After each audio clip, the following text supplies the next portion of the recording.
अस्सलाम वालेकुम वरहमतुल्लाह। मैं कमर सोरवर्दी, आप देख रहे हैं लर्न अकाउंटिंग। आज हम ये बहुत अहम एक चीज़ डिस्कस करने लगे हैं कि जो ओल्ड पेपर्स हैं, हमारे जो पास्ट पेपर्स हैं, उनको कैसे एनालाइज करना चाहिए और इस एनालिसिस से हमें फ़र्क क्या पड़ेगा, हमें क्या फ़ायदा होगा।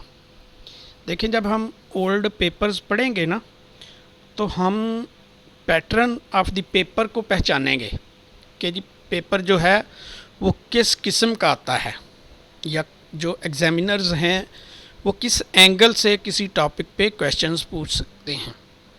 तो जब हमने वो क्वेश्चन पहले से ही पढ़े हुए होते हैं तो उससे हमें फ़ायदा क्या होता है कि हम जब पढ़ रहे होते हैं, अपना रूटीन में किताब पढ़ रहे होते हैं, तो जब पहले से क्वेश्चन जहन में हो तो उससे रिलेटेड जब हम पढ़ेंगे तो वो हमें ज़्यादा याद रहेगा, उसकी हमें ज़्यादा अच्छी समझ आएगी और हमारा जहन भी उसको ज़्यादा अच्छे तरीके से एब्ज़ॉर्ब करेगा। तो एक तो हमें एडवांटेज ये हुआ कि हमें पेपर के पैटर्न का पता चला। दूसरा एडवांटेज ये हुआ कि हम जब पढ़ेंगे तो हमारी तैयारी टू दी पॉइंट ज़्यादा अच्छी होगी। तीसरा ये है कि हमें जो कौन सा टॉपिक जो है या कौन सी चीज़ें जो हैं वो शोर शटानी हैं या उनमें से क्या ट्रेंड है, कभी वो आता है कभी नहीं आता, तो ये चीज़ें हम अब इसमें डिस्कस करेंगे। तो इसका तरीका क्या है, आप देखेंगे कि टॉप पे ये मैंने जब किया था तो ये था हमारा 2001। तो हमारे ACMA में पेपर्स जो हैं वो होते हैं, एक मई में होते हैं और एक नवंबर में होते हैं। तो दो पेपर्स जो हैं वो होते हैं सालाना। तो मैंने उसमें यह किया कि 2001 जो है वो लेटेस्ट है नवंबर का, और फिर मई 2001 है, फिर आप देखें कि नवंबर 2000 का है, मई 2000 का है, नवंबर 99 का है, मई 99 का है। इस तरह से ये हमारे पास ये 8-10 पेपर जो हैं वो हमारे पास इकट्ठे हो जाते हैं। तो एक साइड पे हमने टॉप पे ये लिख लिया। ये एक्सरसाइज हम दूसरे सब्जेक्ट्स के लिए भी कर सकते हैं और ये बहुत हेल्पफुल है, और इसके जो एडवांटेजेस हैं वो हर सब्जेक्ट के लिए हैं। और कुछ सब्जेक्ट्स में जैसे ये इकनॉमिक्स वगैरह होती है तो उसमें तो ये बहुत ही कह लें कि टू दी पॉइंट हो जाता है, और ये हमें हेल्प करता है कि कैसे हम जो है वो इससे कह लें कि ये देखें कि कौन सा चैप्टर जो है वो ज़्यादा इम्पॉर्टेंट है और कौन सा चैप्टर जो है उसको ज़रा लेस अटेंशन भी देंगे तो वो गुजारा हो जाएगा। तो एक तो आप देखें कि इसमें जो ऊपर की साइड पे हमने ईयर लिख लिए और साइड पे हमने उसके टॉपिक्स लिख लिए हैं कि ये सबसे पहले जो है वो ऑब्जेक्टिव टाइप का क्वेश्चन है, फिर जनरल एंट्रीज़ हैं, कास्ट ऑफ गुड सोल्ड है, फैक्ट्री ओवरहेड जो रेट की एप्लीकेशन और ये वो है, ये एक्टिविटी बेस्ड कॉस्टिंग हमारे ACMA में तब बहुत इन थी। फैक्ट्री ओवरहेड डिपार्टमेंटल कास्ट का जो है ना वो एक अलहदा से टॉपिक होता है। मटीरियल्स है, मटीरियल की इशूएंस है, लाइफ ऑफ फाइफो जो हम पढ़ते हैं। लेबर से रिलेटेड जो पे रोल की मुख्तलिफ कैलकुलेशंस हैं वो है। फिर ये है कि जी जो प्रोसेस कास्टिंग है उसका है, और जो मिसलिनियस चैप्टर आप टॉपिक्स जो हैं वो समझ लें कि वो है।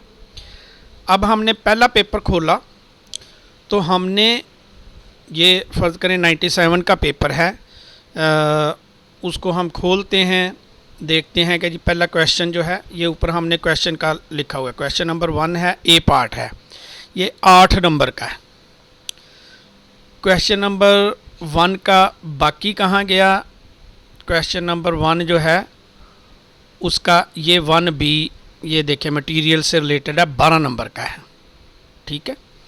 फिर हम देखेंगे क्वेश्चन नंबर 2 20 नंबर का है, जनरल एंट्रीज़ का क्वेश्चन है। क्वेश्चन नंबर 3 का B पार्ट है 8 नंबर का, ये भी जनरल एंट्रीज़ का। क्वेश्चन नंबर 3 A का 12 मार्क्स का है, ये लाइफ ऑफ फाइफो वाला क्वेश्चन है, 12 नंबर का।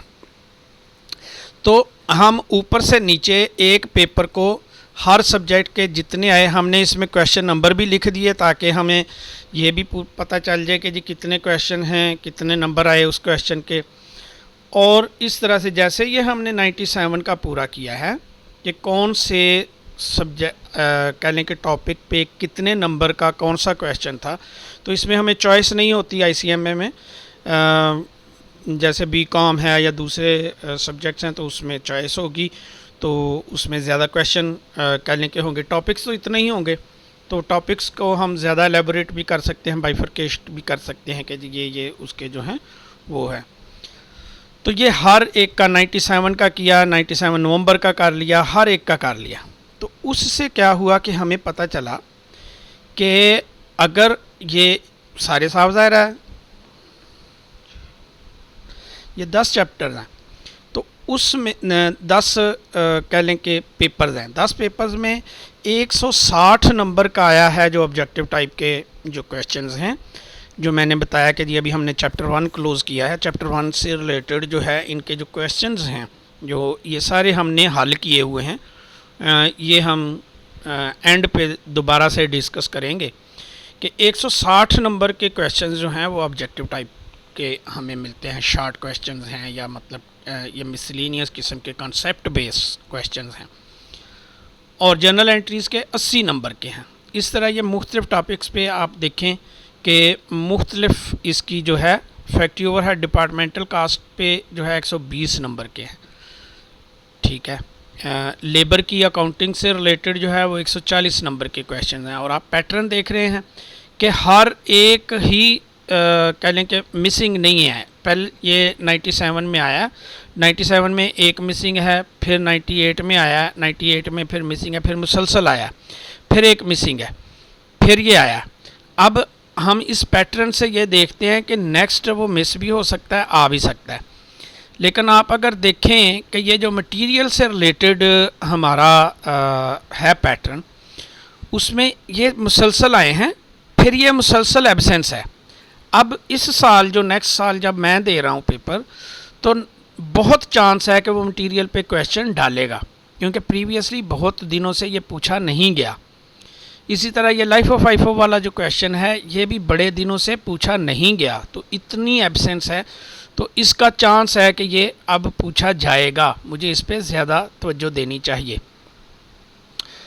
और आप देखें कि जर्नल एंट्रीज़ का क्वेश्चन है, ये कितने आए हैं, कितने कितने गैप के साथ आए हैं, अब कितना गैप है, तो बहुत चांस है कि जर्नल एंट्रीज़ का क्वेश्चन भी आएगा। तो ये एक किस्म का गैस भी बन जाता है हमारे लिए, तो दैट इज़ वेरी इम्पॉर्टेंट। ये आप हर सतह पे हर तरह से ये कर सकते हैं। इस पे कह लें कि बेस नहीं करना चाहिए, ये नहीं करना चाहिए कि जी बाकी के सब्जेक्ट छोड़ दें। लेकिन जिसके चांस ज़्यादा हैं, आप कह रहे हैं कि जिसका ज़्यादा चांसेस हैं कि जी ये अब आएगा ही आएगा, तो उस पे ज़रूर करना चाहिए। देखें चार्ट की फॉर्म में भी हमारे पास हैं कि ये चैप्टर 1, 2, 3, 4, 5 ऐसे ही, जैसे हमने सब्जेक्ट 12 सब्जेक्ट बनाए हुए हैं, तो उसमें आपको बता सकते हैं कि ये कौन सा चैप्टर जो है, चैप्टर 1, चैप्टर 7 और चैप्टर 10, ठीक है। चैप्टर 10 दूसरे नंबर पर है, चैप्टर 7 तीसरे नंबर पर है। तो ये एक अलहदा से हमें बताता है इम्पोर्टेंस, और जैसे हमने प्रीवियस चार्ट में एनालिसिस किया है वो हमें अलहदा से एक एडवांटेज बताता है कि हमें इसका पैटर्न जब पता चल जाता है तो हमने उसको उसके मुताबिक तैयार करना है, और उससे हमारी जो चांसेस ऑफ सक्सेस है वो बेहतर हो जाता है।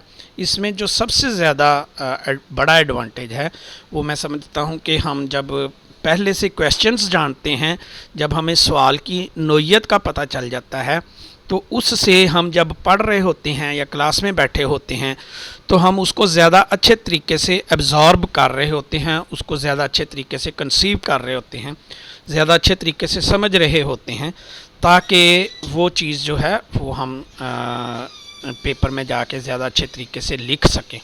तो ये हमारे ज़हन की याददाश्त में भी ज़्यादा अच्छे तरीके से महफूज होता है। आई होप ये प्रेजेंटेशन आपको पसंद आएगी। तो टिल देन अल्लाह हाफिज़।